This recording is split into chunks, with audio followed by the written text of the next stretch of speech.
By now you'll have noticed there's no music intro to this one because I can't compose enough to keep up, but to make up for it, this episode is way longer and branchier, so enjoy.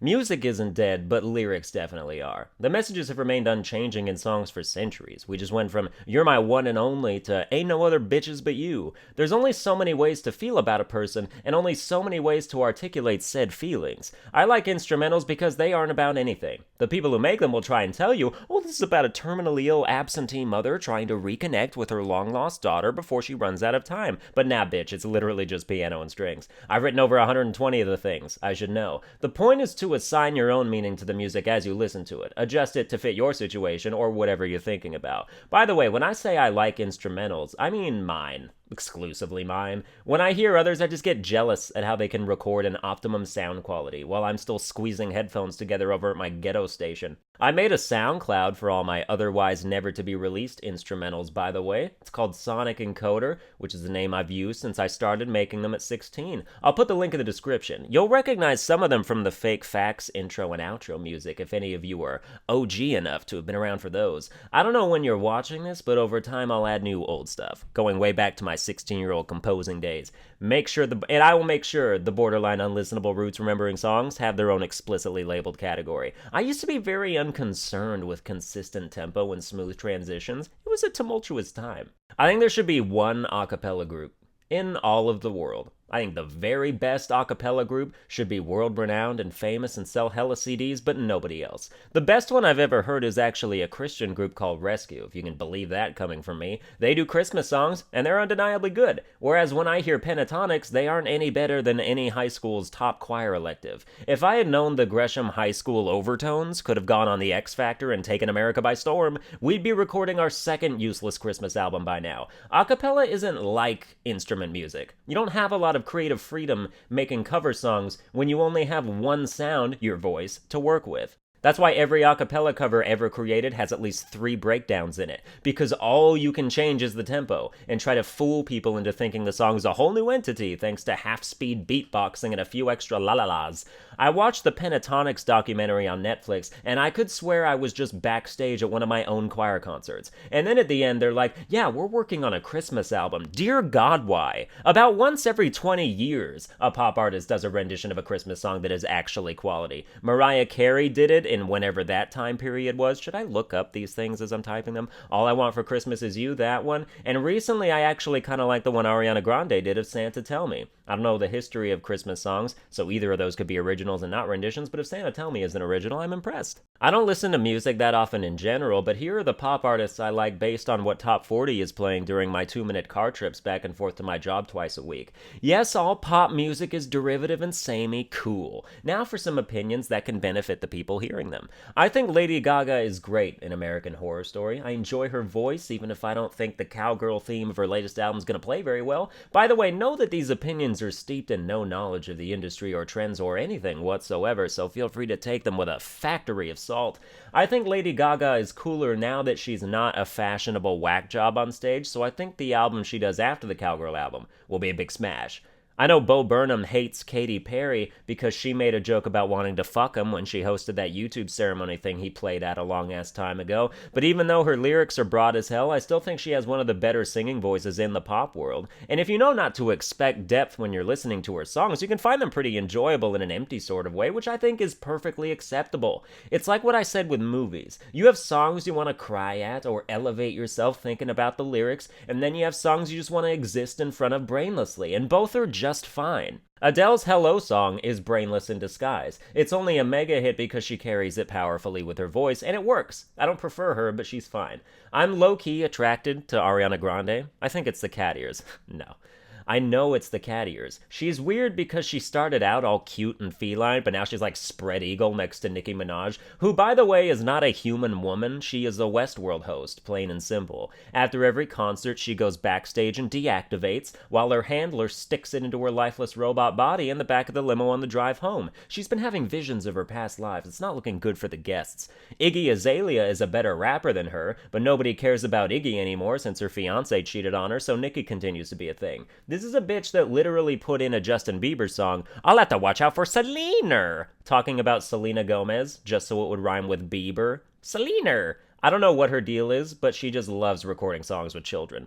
Selena Gomez is hot. Shawn Mendes is like if One Direction was made up of the Jonas Brothers. It's such stereotypical tween girl porn, it doesn't even seem real. So many artists, it seems, are only in the spotlight because of some gimmick or another, though. Like The Weeknd's gimmick is that he loves typos and looks like if Jon Snow got barbecued and struck by lightning. Then we have Sia, who is no question an extremely capable artist, but her identity is that she has no identity. And if you ever looked deep into her eyes, you would start to get dizzy and forget who you are. Sia is basically Mimikyu. If her disguise ever falls off, you will feel terror previously unknown to this plane of existence.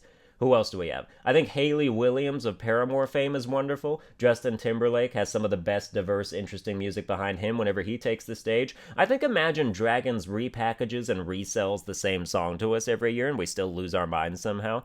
Early Fall Out Boy fans were a bunch of suicidal cutting boards who hate them now that they don't write depressing shit anymore, but they're still one of my favorites because I don't hate myself. My favorite song for the last 10 or so years has always been, and might always be, Sanctuary by Utada Hikaru. The theme song to Kingdom Hearts 2, Hikaru. It's like the English pronunciation of a Japanese thing is different than the Japanese pronunciation of the Japanese thing, but like in the English letter.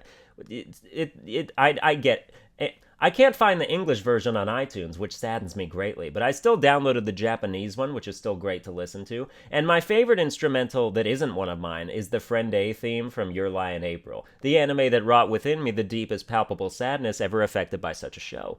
Cool, lots of just straight up information about things I like there. Let's mix it up. My social anxiety has gotten worse as I've gotten older. I remember being fine about it as late as 15, before Asperger's was like, did we not make ourselves clear? You talk to no one. Never initiate. Don't make eye contact. Don't look like you're enjoying the conversation, even if you are. Be reachable emotionally to only the most outgoing and charitable of women.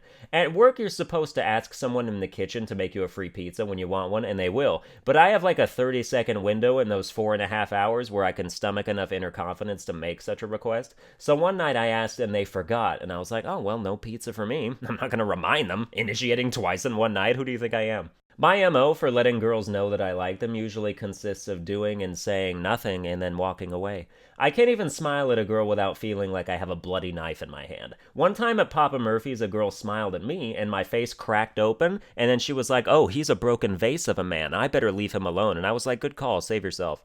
Some people hear all this and they're like, dude, come on. It's not that hard to talk to people. That's like bumping into a blind person and yelling, hey, watch where you're going, fag. See, that guy's an asshole.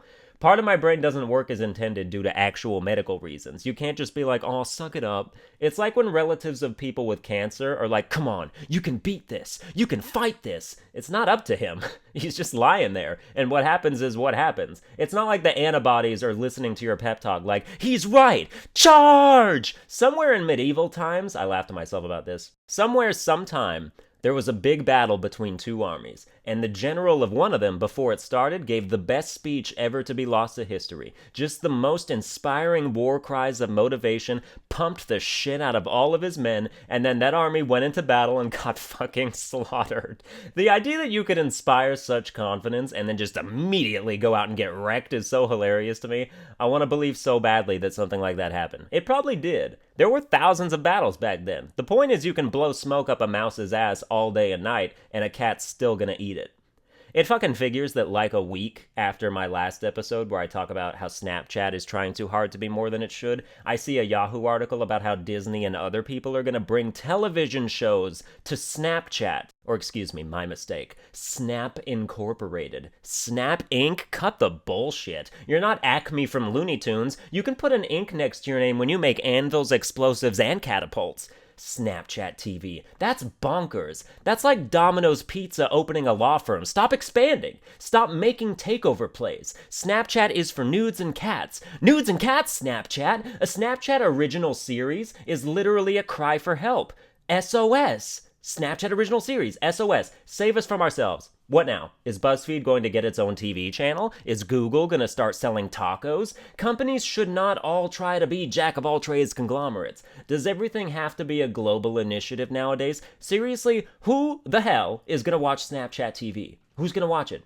Who is sitting there like, I enjoy television, but I wish I could watch it on the smallest possible screen brought to me by the same company that deletes my dick pics? I mean, they bring me 8-second videos of my girlfriend masturbating, so they do have a history of delivering quality entertainment. This is the beginning of the end. And Disney, of all people, is partnering with them. I suppose DreamWorks is about to announce that they're acquiring Pornhub? I'm having trouble with this. Like, I'm actually struggling to come to terms with Snapchat doing TV. It hurts me. I feel a sunken feeling deep inside. It's so retarded. This is media compressing itself, miniaturizing itself. And I'm not just talking about watching TV on your phone. People with no attention span or appreciation for the arts have been doing that for years. But this is the systematic dumbing down of an otherwise beautiful expression for the increasingly dumber masses to roll their eyes at and dismiss the art form entirely. If you're on the couch watching a movie on your TV, and you pause it and break the immersion and silence the story and delay the magic of human storytelling to look at your phone for no reason, you're a fucking asshole. Now imagine that asshole watching something tiny, something that's trying exponentially harder to reach him in this restrictive space, desperately vying for his attention, and he pauses that shit and exits out to snap a picture of his junk real quick. That is what Snapchat TV is going to be. That is all it is going to be.